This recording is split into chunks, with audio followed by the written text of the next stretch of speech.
میرے شوہر کو کینسر ہوا تو کوئی مجھے کہتا تو طلاق لے کر دوسری شادی کر لے، اپنی جوانی برباد نہ کر، تیرے شوہر نے ویسے ہی مر جانا ہے۔ مگر میں شوہر کی خدمت کرتی، گھروں میں کام کر کے اس کا علاج مہنگے اسپتال میں کروایا، تہجد کی نماز میں رو رو کر اللہ سے اپنے شوہر کی زندگی کی بھیک مانگتی، اور میرا شوہر مجھے کہتا کہ میں تجھ سے راضی ہوں، تو جنتی عورت ہے۔ کئی سال بعد جب شوہر صحتیاب ہو گیا میں خوش ہو گئی، مگر سب سے پہلے اس نے مجھے طلاق دے کر گھر سے نکال دیا۔ میرا کلیجہ مٹھی میں آ گیا، میں دارالامان میں رہنے لگی۔ کچھ دن بعد شوہر طلاق کی وجہ بتانے آیا۔ شوہر کی بات سن کر میرے پیروں تلے زمین نکل گئی، کیونکہ آج میں بہت خوش تھی۔ میں اپنے شوہر کی پسند کا کھانا بنایا تھا اور خود بھی ان کی پسند کا سوٹ پہنا تھا، لیکن میں نہیں جانتی تھی کہ یہ میری زندگی کا سب سے بھیانک دن ہوگا۔ میرا شوہر جیسے ہی گھر میں داخل ہوا، میں نے مسکراتے ہوئے اس کا استقبال کیا، مگر اس کے چہرے پر غصہ اور ایک عجیب سی اجنبیت تھی۔ میں دھیرے سے پوچھا، سب خیریت تو ہے؟ وہ خونخوار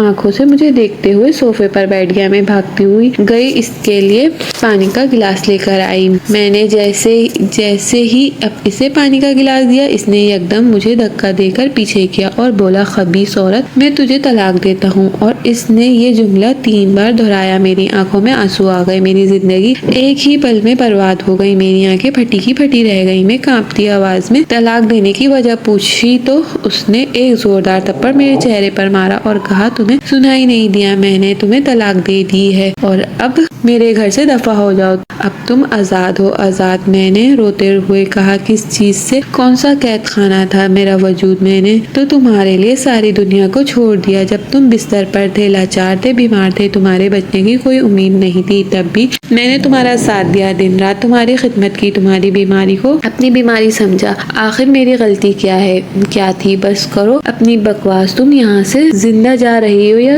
یہ بھی تم میرا احسان سمجھنا؟ یہ کہہ کر اس نے مجھے بازو سے پکڑا اور دروازے سے دھکیل دیا۔ میں جس نے اس گھر کو اور اس سے اپنے خون پسینے سے سنوارا تھا، آج اس کی دہلیز پر اجنبی بن کر کھڑی۔ میرے ہاتھ میں نہ کوئی کپڑا تھا، نہ کوئی زیور اور نہ ہی کوئی شناخت، میں صرف ایک ٹوٹے ہوئے دل کے ساتھ باہر کھڑی تھی۔ پڑوسن دروازے سے جھانک رہی تھی، کوئی کھڑکیوں سے جھانک رہا تھا، سب کے چہروں پر تماشا بنی، لیکن کسی کے اندر ہمدردی نہیں آئی۔ میرے لبوں پر صرف ایک فریاد تھی، یا اللہ، میں نے کیا قصور کیا؟ میری حالت ایسی تھی جیسے کسی نے میرا سب کچھ چھین لیا ہو۔ آنکھیں اشکبار تھی، دل میں 1000 سوال اور قدموں میں بے سمتی، نہ کوئی پناہ نہ کوئی آسرا، صرف ایک امید مہکا۔ میں اپنے بھائی کے گھر پہنچی، دروازہ کھٹکھٹایا، بھابی نے دروازہ کھولا، مجھے اوپر سے نیچے تک دیکھا جیسے کوئی بے چین سوال اس کی نظروں میں جھانک رہا ہو۔ میرے چہرے پر دکھ، جسم پر گرد اور ہاتھوں میں خالی پن تھا۔ کیا ہوا؟ کہاں جا رہی تھی؟ اس حالت میں اس نے پوچھا جیسے میرے آنے سے اس کی دنیا میں کوئی پریشانی پیدا ہو گئی۔ بھابی نے مجھے بھائی سے بات